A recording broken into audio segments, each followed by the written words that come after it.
Hello everyone, welcome back to our channel ఖుషితో కన్నమ్మ. యాక్చువల్గా ఇలా వీడియో వచ్చేసి ఏంటంటే బాయిల్డ్ ఎగ్ కర్రీ, అది ఎలా ప్రిపేర్ చేయాలి, దానికి కావాల్సిన పదార్థాలు ఏంటనేది చూపిస్తాను. వచ్చేసేయండి. కావాల్సిన పదార్థాలు ఎగ్స్, ఆనియన్స్, గరం మసాలా, పసుపు, ఆవాలు, జీలకర్ర, ఉప్పు అండ్ కారం అండ్ కొత్తిమీర. తయారు చేసే విధానం ఎలానో చూపిస్తాను. వచ్చేసాను. తర్వాత నేను ముందుగానే ఎగ్స్ అనేది బాయిల్ చేసేసుకొని ఇలా పీసెస్ లాగా చేసి పెట్టేసుకున్నాను అనమాట. ఇప్పుడు ఎలా చేయాలనేది చూసేద్దాం. స్టవ్ మీద ఒక ప్యాన్ పెట్టేసుకోవాలి. మందపాటి ప్యాన్ అనేది తీసుకోవాలి, ఎందుకంటే కింద అడగంటకుండా. అండ్ ఇలాంటి వాటిలో చేస్తేనే ఎగ్ కర్రీ అనేది చాలా టేస్టీగా వస్తుంది.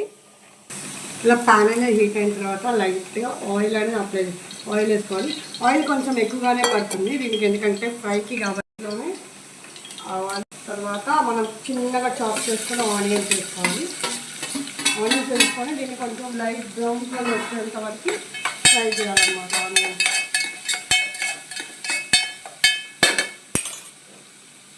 తగినంత పసుపు యాడ్ చేసుకోవాలి. ఇందులో కొంచెం లైట్గా ఫ్రై చేసుకోవాలి. పసుపు యాడ్ చేసిన తర్వాత తగినంత కారం, తగినంత ఉప్పు యాడ్ చేసుకోవాలి. ఇవన్నీ వేసేసి మంచిగా మిక్స్ చేసుకోవాలన్నమాట. ఇవన్నీ మిక్స్ అయిన తర్వాత మనము ఈ బాయిల్ చేసి పెట్టుకున్నాం కదా ఎగ్స్ అనేది యాడ్ చేసేసుకోవాలి. ఇందులో బాయిల్ చేసి కట్ చేసి పెట్టుకున్నాము, ఆ ఎగ్స్ అనేది యాడ్ చేసేసుకొని మంచిగా మిక్స్ చేయాలన్నమాట. ఇంట్లో కలిసేలాగా. మీకు కావాలంటే ఈ స్టేజ్లో కొంచెం ఆయిల్ యాడ్ చేసుకోవచ్చు. నాకు కొంచెం పడుతుంది ఆయిల్, సో నేను సూప్ కోసం కొంచెం లైట్గా మళ్ళీ ఆయిల్ అనేది యాడ్ చేస్తున్నాను. దీంట్లో ఆయిల్ యాడ్ చేసేసి మళ్ళీ ఒకసారి మంచిగా మిక్స్ చేసుకోవాలన్నమాట. దీన్ని ఇలా మిక్స్ అయిన దాంట్లో మొత్తం ఆ ఉప్పు కారం కలిసిన తర్వాత మనం దీంట్లో గరం మసాలా యాడ్ చేసుకోవాలి. గరం మసాలా యాడ్ చేసేసుకొని మళ్ళీ ఒకసారి మంచిగా మిక్స్ చేసేసుకోవాలి. మిక్స్ చేసేసుకోవాలి.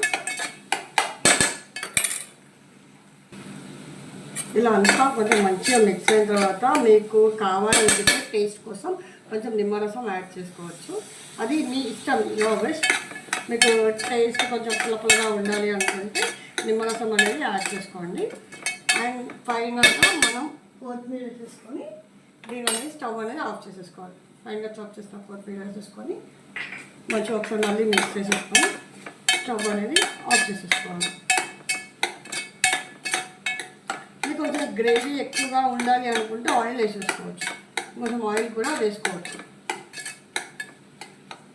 ఇలా మన ఎగ్ కర్రీ అనేది, బాయిల్డ్ ఎగ్ కర్రీ అనేది రెడీ అయిపోయిందండి. మీరు కూడా ఇంట్లో ట్రై చేసి ఎలా వచ్చిందనే కామెంట్ బాక్స్లో చెప్పండి.